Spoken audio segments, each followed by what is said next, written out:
Assalamualaikum warahmatullahi wabarakatuh. Selamat bergabung di My Podcast bersama saya Denkur. Saya Kodrat. Sebelah saya di belakang kamera ada Kang Aris, ada Kang Rapi, sama Kang Bapak Tia. Di belakang kamera ya, kru kita. Oke. Siap. Kepo hari ini kita membahas tentang Lo lagi kepo apa emang? saya lagi kepo tentang wakaf Pak. Oh, Aku tahu. Ente kan aktivis lembaga zakat kan? Betul. Nah, produknya ada apa aja? Zakat, infak, sedekah, sama wakaf Pak. Oh, jadi makanya kepo ya? Iya, saya kepo. Tapi jarang Pak kok saya dengar mengelola tentang wakaf. Nah, Pak kok tahu nggak ya wakaf itu apa? Wakaf itu tidak sebanyak orang yang berzakat. Gitu. Soalnya wakaf dia bukan wajib tapi berkualitas, berkelas. Tuh, kalau zakat kan orang wajib datang ke rumah kita bayar zakat, banyak jumlahnya, ada orang gajian bayar zakat. Itu dan Dengar-dengar wakaf itu ada masjid, ada kuburan, sama ada madrasah. Itu kan mahal-mahal Pak kok gede-gede. Makanya orang jarang berwakaf ya. Ya itu biasanya orang kaya Pak kok yang bisa berwakaf. Jadi itu belum pernah berwakaf. Belum. Jadi wakaf itu memang kesannya itu makam, kuburan ya, masjid sama madrasah zaman dulu. Makanya orang akan nggak bisa berwakaf karena mikirnya harus gede atau harus jadi suatu masjid. Padahal dan lu infak atau menyerahin satu sak semen aja itu udah termasuk wakaf untuk masjid. Cuma semen ya. Iya. Itu bisa berwakaf ya. Kalau bisa ada satu kubah atau satu masjid sekalian. Jadi wakaf itu kalau bukan masjid kita bisa wakaf apa saja. Jadi madrasah lu nyumbang aja jendela atau kursi bangkunya bisa, meja sekolah bisa, itu wakaf. Itu jadi nggak harus nunggu besar atau punya tanah dulu sebenarnya. Ini nggak punya harus nggak nunggu banyak duit dulu ya Pak Ko ya. Ya iyalah. Jadi kita punya keinginan berwakaf dengan uang yang ada kita bisa berwakaf ya. Betul. Jadi lo bisa gendong semen tuh datang ke masjid dan taruh di situ atas semen itu wakaf juga. Oh, mudah. Nah, cuma hati-hati ya. Wakaf kita itu bukan cuma 3 itu. Wakaf itu sebenarnya banyak. Ada namanya wakaf produktif. Jadi kita naruh wakaf uang, melalui uang, terus dikelola menjadi aset produktif, dikelola secara bisnis. Keuntungannya buat fakir miskin, buat kaum duafa. Bisa. Jadi kalau di masjid ada catering tuh. Orang isi kenceleng buat sedekah. Nah, kalau wakaf kencelengnya itu berupa bangunan, berupa aset, berupa bisnis yang dikelola, berupa surat berharga, berupa uang itu sendiri yang diinvestasikan. Itu wakaf. Jadi nggak kencelengnya tuh kelasnya kelas gitu. Tapi kalau bisnisnya bangkrut, Asetnya nggak bangkrut. oh Wakaf beli ruko. Ketika wakaf, orang yang nyerahin uang namanya wakif kan, dikasih ke nazir. Nazir itu pengelola wakaf. Wakaf itu nggak boleh hilang. Jadi kalau seorang nazir menerima wakaf, dia harus bisa menjamin wakafnya ada terus sampai kiamat. Walaupun dia wafat, sistem pengelolaannya terus menerus diwariskan sampai kiamat. Jadi wakaf itu tidak bisa dijual, nggak bisa diwariskan. Ya, pokoknya nggak boleh hilang, bahkan negara pun nggak boleh ngambil. Karena apa? Wakaf itu menyerahkan aset buat Allah Subhanahu Wa Taala. Kekal ya Bang? Kekal, benar. Makanya kenceleng nggak pernah hilang. Makanya disebut sedekah jariyah mengalir terus menerus. Jadi kalau jadi nazir hebat ya. hebat, ngelain uang nih, jangan terima-terima juga. Karena nazir ketika ngelola wakaf itu hukumnya wajib. Wajib artinya jika dilakukan berpahala, jika tidak dilakukan berdosa. Jadi nazir harus mengukur juga, saya sanggup nggak ya ngelola bisnis sekian. Kalau nggak sanggup ya jangan terima, kasih ke nazir lain. Itu jangan ditolak wakafnya, kasih ke nazir lain. Gitu. Nazir itu apa sih Bapak? Nazir itu yang nerima wakaf, guys. Jadi ada orang, nazir itu adalah orang yang kompeten untuk mengelola aset wakaf. Maka dia harus punya kompetensi, punya ilmu pengetahuan mengelola wakaf, tahu bagaimana mengelola wakaf sosial, mengelola wakaf produktif, mengelola wakaf melalui uang, wakaf uang. Harus tahu, dia harus punya jejaring, punya ekosistem yang mendukung dia untuk melaksanakan tugasnya sebagai nazir. Nah, orangnya wakaf namanya apa dia? Wakif. Ya, wakif.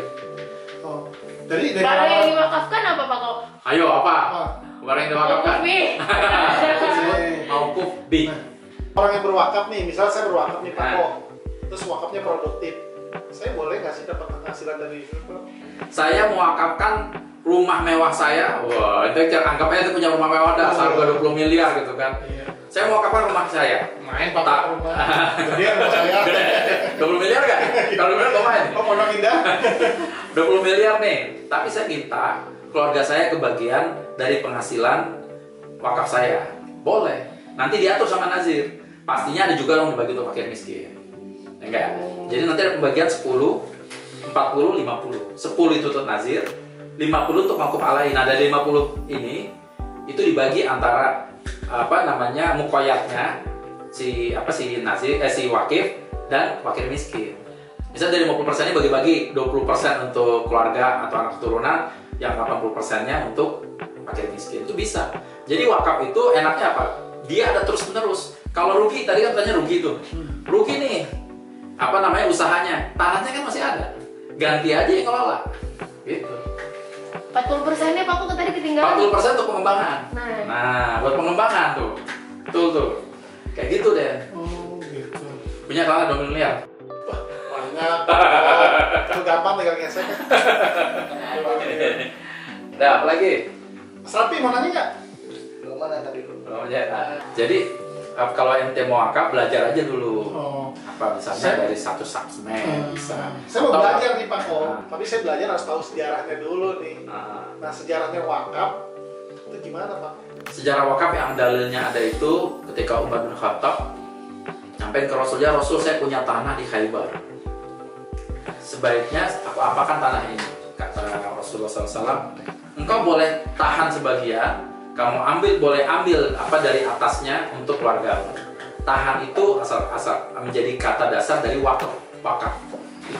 Ditahan itu ya sudah diserahkan, nanti dikelola, diambil sebagian untuk keluarganya Umar, sebagian lagi bisa diserahkan untuk Umar.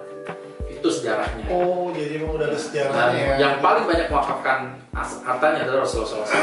Banyak banget wakaf. Pengen berwakaf jadi. Masa bisa kasih atau wakaf ini sih. Ini apa nih? Kayak celeng apa? Oh, Tenang. ini kayak tren wakaf produktif. Ini produknya Mandiri Marinsani. Di sini ada tabungan wakaf produktif. Cocok banget nih buat anak-anak kita di rumah nih belajar wakaf. Iya. Tapi dan kalau tadi dengar cerita tentang wakaf tadi, kira-kira anak muda tuh tertarik wakaf nggak Bang Rende? Dengan pola seperti itu? Kalau saya lihat ya anak-anak muda sekarang kan kebanyakan bisnis gitu kan. Mungkin kalau pola wakafnya dimasukin ke ranah bisnis atau wakaf produktif atau bisnis yang mereka bisa gandrungin lah gitu kan, mungkin mereka tertarik Pak Ko.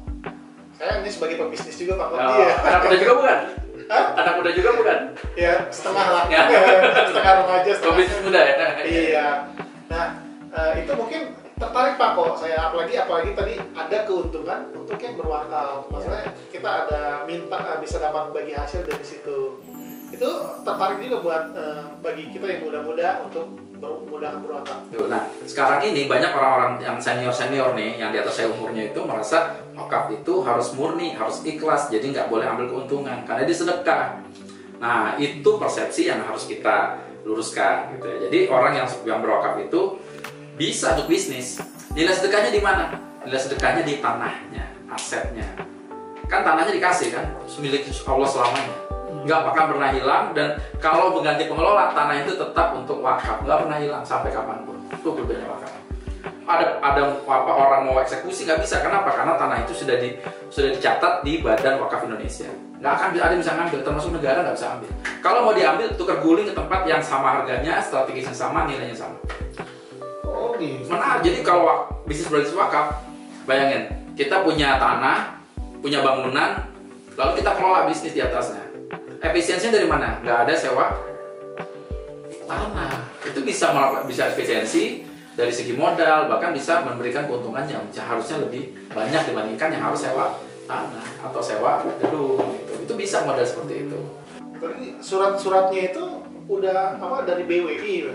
Iya. BWI itu lembaga Badan Wakaf Indonesia. Jadi kalau ente mau wakaf, datang dulu ke KUA, bawa sertifikat. Ikrar dulu, tentuin nazirnya siapa. Nah, nazir ini harus profesional, jangan asal nunjuk nazir. Apalagi sekedar nama nazir, jangan. Tapi pilih nazir yang profesional, gitu ya. Nazir yang dia itu capable, kompeten, punya ekosistem yang memadai untuk bisa mengelola wakaf. Jadi kalau mau misalnya nanti punya dana 10 miliar nih, cari nazir yang kompeten.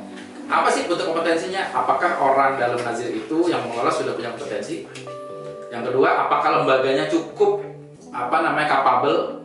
Nah itu dilihat hal seperti itu. Kalau percaya, pilih saya mau wakaf nazirnya si ini. Datang ke KUA, langsung akta ikrar wakaf, disebut AIW. Nah, akta ikrar wakaf ini penyerahan tanah jadi wakaf.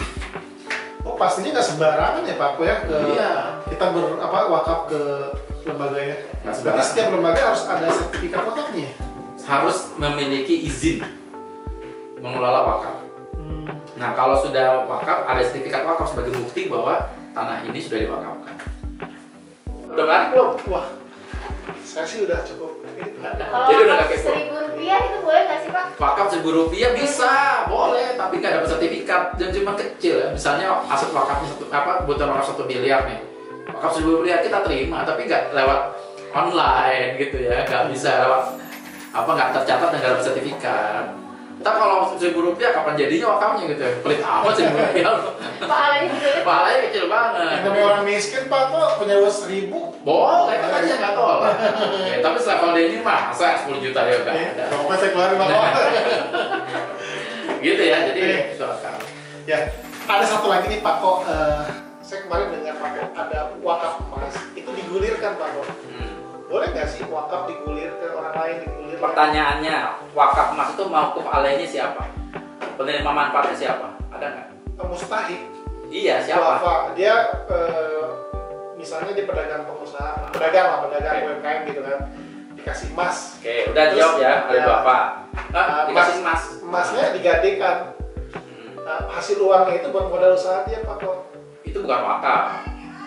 Nanti dia nebus emasnya digulirkan ke yang lain Pak Ko. Iya, itu bukan wakaf. Itu proses pengembangan dana bergulir. Tapi Bisa. emasnya itu wakaf. Emasnya wakaf. Iya. Jadi emas ini wakaf berjaminan. Iya, Oh betul. iya, Itu bisa. gimana, Pak? Jadi saya wakaf emas 1 kilogram, digadaikan ke pegadaian, nanti pegadaian ngasih uang kan, dia nembus, Iya. ya kan? Nanti emas ini tetap utuh, dipakai lagi buat jaminan lagi gitu. Itu boleh. Itu namanya wakaf manfaat, bisa. Boleh? Boleh. Oh. Namanya wakaf manfaat.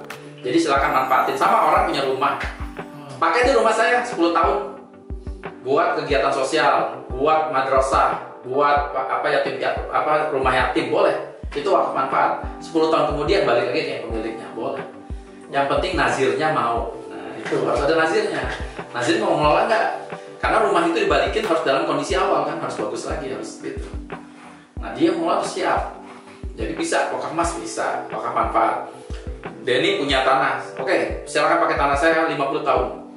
Setelah 50 tahun, Denny udah nggak ada, anak masih ada, kembali ke anaknya 50 tahun kemudian. Wakaf rumah itu namanya wakaf manfaat. Ada lagi wakaf sewa, disewain ya, nanti hasil penyewaan pengelolaannya surplusnya buat paket miskin bisa. Gitu. Jadi itu bukan wakaf emas tapi wakaf manfaat ya. Karena wakaf itu hanya wakaf uang dan melalui uang. Aset yang dimanfaatkan. Wakaf manfaat ada sertifikat juga. Ya? Harus ada juga ya. Harus ada sertifikat. Semua ada kalau orang berwakaf tuh Apa? maksudnya? Apa? Setelah terima. Iya itu namanya ikrar. Harus ada ikrar wakaf. Harus ada juga ya. Ikrar wakaf harus ada. Wakaf uang. Semua Semua. wakaf ya. Semua wakaf yang asetnya itu dalam jumlah besar. Ya. Satu lagi Pak Ko, kalau dia modelnya wakaf transfer. Wakaf itu wakaf melalui uang atau wakaf uang? Mau yang mana? Itu nanti itu ya apa? Nah, transfernya untuk apa? Wakaf untuk bangunan itu misalnya. Itu melalui uang. Melalui uang namanya. Nah, kalau wakaf uangnya itu dikelola, diinvestasikan di sektor real atau dengan surat berharga. Kalau rumah sakit Pak Ko masuknya kemana tuh Pak Ko? Wakaf wakaf melalui uang, kecuali Fatia mau wakaf rumah sakit itu. Oh, iya. Nah, gitu. Itu wakaf melalui uang. Jadi wakaf itu ada wakaf aset, wakaf uang. Uang bagi dua lagi, wakaf uang, wakaf melalui uang. Tapi saya tanya tadi ikrarnya. Perlu nggak ada surat ikrar kita mentransfer uang itu gitu? Ikrarnya itu ketika nazir menerima, ya dia akan memberikan respon, jawabannya berupa ikrar. Misal dengan disclaimer, bisa. Bisa gitu ya. Iya. Kita bukan punya rumah sakit Pak Ko? Punya punya, kita punya akar rumah sakit Aka Medika. Sekarang di wakaf tuh, mau ngumpulin silahkan teman-teman yang mau ikutan wakaf Aka Medika, buka aja myberbagi.or.id ya. Nanti silahkan cari rumah apa wakaf alat rumah sakit ya. Ini programnya nih tuh. Ada ya? Ada tuh. Oke. Nih tuh. Programnya ini wakaf produktif. Kampung nih. Nah itu wakaf rumah sakit Aka Medika itu manfaatnya banyak tuh. Pertama, dia juga melayani pasien duafa. Yang kedua, keuntungannya akan kembali lagi untuk duafa. Jadi orang berobat di situ bayar, kan? Biaya rumah sakit, keuntungan di rumah sakitnya kembali ke duafa. Gitu. Jadi kencelengnya rumah sakit keren ya. Daripada kenceleng begini kan ya receh nih masuk begitu. Ya, tapi kalau kenceleng rumah sakit, gedung, tower gitu ya, wah itu kan berarti orang ngasihnya gede-gede. Kita kumpulin. Kalau orang juga mau berwakaf kursinya, terus tempat tidurnya Bisa juga Pak ya? Bisa langsung wakaf melalui myberbagi online. Nanti dikasih catatan mukoyatnya untuk apa, untuk tempat tidur, untuk alat kesehatan yang setiap orang menggunakan pasti kebagian pahalanya. Kayak kita wakaf di masjid satu ubin, setiap ada orang yang sholat di ubin itu mengalir lagi pahalanya buat yang wakaf. Pak, mau nanya Pak, kalau misalkan kita wakaf kasur rumah sakit gitu, yang panjang itu, Iya. nah kasurnya itu rusak, jebolan. gitu ya. Nah itu gimana kan? Sedangkan wakaf itu kan nggak boleh rusak. Betul. Gimana deh? Habis. Jadi gimana? Maksudnya beli baru lagi Yang beli siapa? dari hasil produktif itu. Jadi kalau orang nazir yang manahin, saya wakaf kasur, dia bertanggung jawab kasur itu harus tetap ada sampai kapanpun. Jadi yang mengelola nazir, bagaimana pengelolaannya? Penyusutan. Dia masuk dalam akuntansi wakaf ya, keuangan wakaf sudah diatur, ada penyusutan untuk membeli baru. Tiap bulan susutin, kalau rusak beli lagi dengan dana itu. Begitu. Jadi nggak hilang ya Pak? Nggak hilang, harus ada terus. Makanya beresiko tuh kalau kita wakaf hewan, itu beresiko besar. Kalau hewannya mati, penyusutannya kan kita nggak bisa tebak. Penyusutan misalnya kita anggarin proposalnya misalnya 10 tahun, hewannya mati dalam waktu 1 tahun misalnya. Atau 1 tahun matinya dalam waktu 3 bulan. Nah itu repot tuh, resikonya tinggi. Makanya kalau mengelola wakaf hewan harus didampingi dengan asuransi, gitu. Supaya kalau mati ada yang jamin. Oh betul. Ya. Betul, ada yang jamin ya. Iya. Iya. Udah, masih kepo nggak? Si kepo ya. Teman-teman masih ngepo nggak? Ini saya tanya, ini milenial semua pada pengen wakaf nggak nih? Iya nih. Kenapa milenial harus wakaf? Ada yang bisa jawab nggak? Ayo. Kenapa? Kenapa milenial penting nggak sih wakaf tuh milenial? Pasti atau nggak?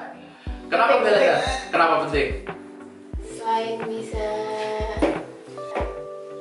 kan wakaf itu seru Pak. Iya, kenapa milenial harus wakaf? Bisnis, gitu. Ya, tapi dapat pahala juga. Nah, jawabannya nih penting nih buat anak muda nih. Investasi akhirat. Investasi akhirat, ya kan buat orang tua. Kalau akhirat mah kesannya. Ya kan? Nih, Wakaf. Kenapa milenial penting melakukan wakaf? Wakaf itu mendatangkan berkah. Orang yang udah senior, dia udah ngerasain hidupnya, kehidupan kan. Tapi milenial masih panjang perjalanan hidupnya. Dia masih harus bertarung dengan karirnya, bertarung dengan rumah tangganya, ya kan? Bertarung dengan kehidupannya. Masa pertarungan itu masih panjang. Kalau dia berwakaf, akan diberkahi. Pasti akan menemukan kemudahan-kemudahan dalam perjalanan hidupnya menuju masa tuanya. Kalau orang tua udah bikin akhirat, anak muda bukan cuma akhirat, dia dapat 2, menjamin bahwa masa depannya akan baik, perjalanan hidupnya baik-baik saja, dan menjamin masa akhiratnya. Tuh kenapa milenial harus wakaf. Diberkahi hidupnya, bersaing tuh nggak gampang loh. Sekarang aja banyak orang nyari kerja berebutan posisi, ya kan? Banyak orang nyari jodoh berebutan, pengen dapet yang cantik, yang ganteng berebutan, yang mau banyak. Nyari jodoh mana ada yang milihnya yang wajahnya pas-pasan, nggak ada kan? Pasti pengennya yang cantik, yang ganteng. Itu berebutan. Nah akan Allah mudahkan kalau dia melakukan kebaikan-kebaikan seperti wakaf ini. Itu kenapa milenial harus berwakaf. Benar nggak sih? Hah? Benar ya? Masuk akal nggak? Bener nggak Mas Rafi? Benar. Iya. Soalnya kan kalau masih muda tuh kita pikirannya kemewahan Pak. Kalau kita biasanya punya uang buat beli handphone, Ya. punya uang kita buat beli motor. Pertanyaan, apa wakaf itu menghalangi beli handphone apa beli motor? Iya. Menghalangi nggak? Ya enggak juga sih. Nah makanya Semua balikan niatnya, Pak. Iya, betul. Bener Rafi, harus di-manage. Jadi sisihin uang. Jadi menyisihkan uang itu bukan hanya untuk membeli aset, bukan hanya untuk memenuhi kebutuhan penampilan, beli skincare, gitu ya. Beli apa lagi motor yang memang bukan. Menyisihkan uang itu juga disisihkan untuk sedekah. Dan sedekah yang yang berkualitas itu adalah wakaf. Zakat gimana? Zakat itu harusnya wajib, dia pasti sudah harus dilakukan. Lo nggak dilakukan berdosa. Tapi kalau wakaf sukarela, nilainya pasti sangat luar biasa ya Allah Subhanahu wa Ta'ala. Gitu deh. Oke, masih kepo? Masih kepo? Jawab. Ada niat wakaf apa Mas Denny? Ada niat wakaf apa? Saya berniat wakaf uang. Wah, Allah. Jadi investasiin ya, berkembang terus kan, muter ya. Iya, produktif. Oke, terjawab juga. Nanti kalau masih ada yang kepo, tulis aja di bawah di kolom. Oh, silakan. Bagi teman-teman yang masih kepo nanti bisa di kolom komentar. Kolom komentar di bawah sini ya. Tanya aja. Tanya aja silakan, nanti ada Pako dan teman-teman di sini yang akan menjawab. Oke teman-teman, cukup sampai di situ aja keponya kepo terbahas kita hari ini. Mungkin kita tunggu kepo-kepo berikutnya. Teman-teman juga boleh request kepo-kepo apa aja yang akan kita bahas di agenda berikutnya. Terima kasih perhatiannya. Kita pamit. Assalamualaikum warahmatullahi wabarakatuh.